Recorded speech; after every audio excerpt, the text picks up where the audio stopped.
Hey guys, it's Joe Levi with PocketNow.com. The Nexus 4 has been out for a very short amount of time, and already we're asking, are there any ways to make it faster? With a quad-core 1.5 processor in it, there are a couple things we can do. Let's go take a look.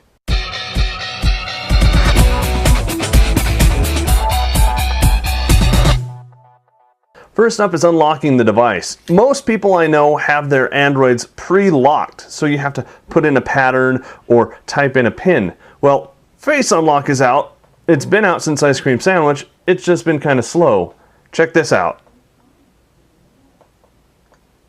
Just like that, my device is unlocked and opened up because this processor is just so fast. So you can have a fairly secure login and still be able to get into your device really quickly using Face Unlock. That's tip number one. Tip number two, don't unlock if you don't need to. What do I mean by that? Well, over here, your power button can instantly lock your device so that the next time you turn it on, even if it's 2 seconds later, you have to push that button again. So uncheck that.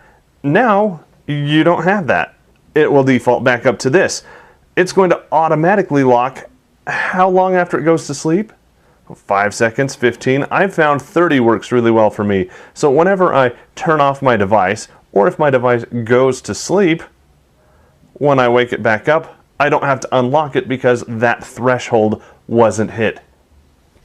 Only lock when you need it to. That's tip number two. A lot of times when we're turning on our device, it's to check on some information, like the time, your calendar, the weather, whatever it may be. Well, you can do that now with lock screen widget. Simply turn on your device, and before it unlocks, you can now go in and look at date and time. You can swipe to the side. This is a plugin called Beautiful Widgets. Yes, the same Beautiful Widgets that we've shown you in the past now has a lock screen widget. You can even add more stuff. To do that, you've got to unlock your device, so I'll do that with Face Unlock. Now down here we can throw in our calendar, digital clock, Gmail, messaging, even sound search for to find out what that song is. Let's go ahead and put Gmail on there, and we'll put my priority inbox. So now my priority inbox is right up at the top. One other thing that you can do that's really nice is from here, swipe to the side and you can get to your camera very fast, very easy. It's just right there. You can take a picture of the floor or something more interesting. That's our next tip. Next up, take advantage of Google Now.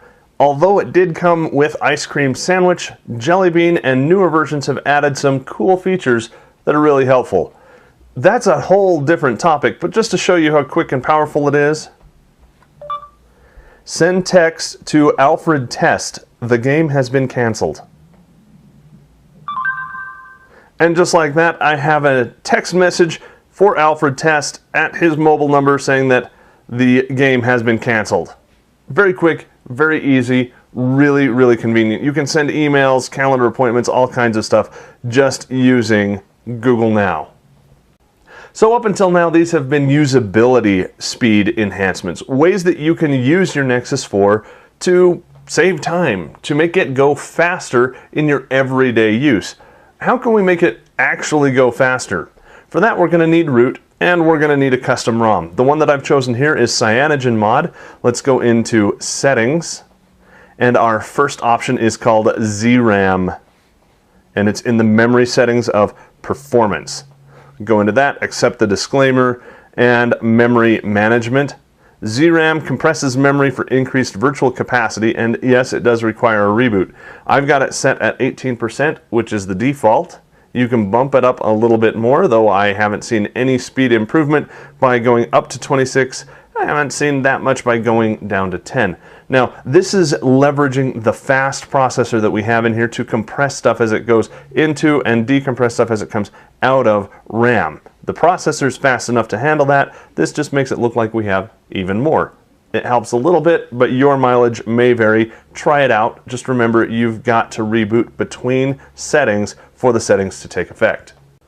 Our last tweak for you is to allow purging of assets, which lets bitmap memory assets be purged to free up more RAM whenever it's needed. Toggling this on or off does require that you reboot for the changes to take effect, but once you do that, especially in combination with ZRAM, you're going to notice a significant improvement in benchmark scores when running with these two things set up. So there you go. We've got a couple tweaks for you to use to help actually speed up the performance of your Nexus 4, along with a couple things you can do to speed up your experience with the Nexus 4. That's just a handful of things we know, so now it's your turn. Head over to PocketNow.com and leave your favorite way to improve performance on your Nexus 4 over in the comments on the article.